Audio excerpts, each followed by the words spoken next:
एक दिन में आए 50,000 केस।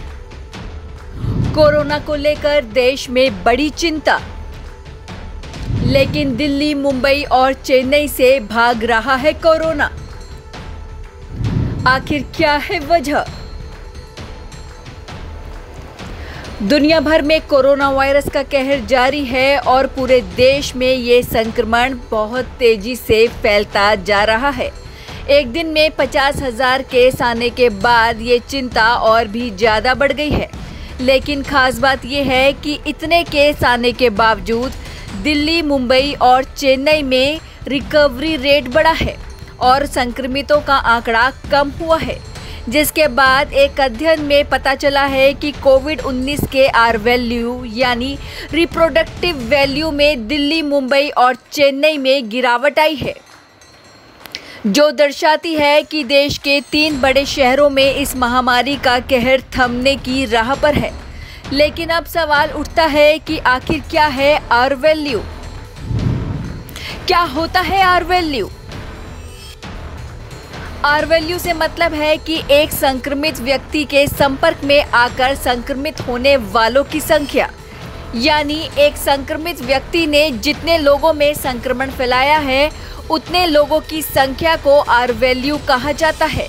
फिलहाल देश में सबसे ज़्यादा आर वैल्यू 1.48 आंध्र प्रदेश की है। वहीं दिल्ली की आर वैल्यू 0.66 है।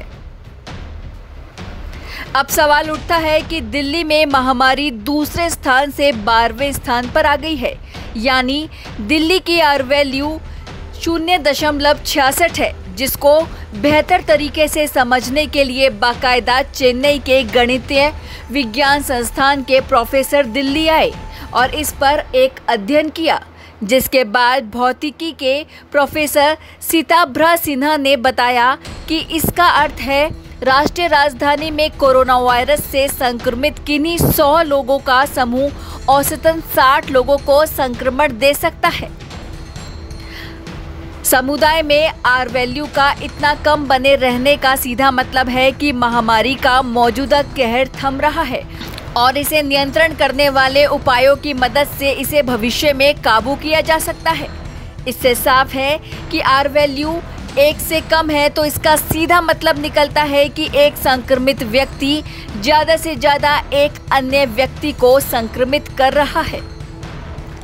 दिल्ली, मुंबई और चेन्नई में घटता जा रहा है कोरोना। इसी अध्ययन के अनुसार कहा जा रहा है कि दिल्ली, मुंबई और चेन्नई में कोरोना घटता जा रहा है क्योंकि इन शहरों में आर वैल्यू 1 से कम है। Bureau report, Punjab Kesari group, Delhi.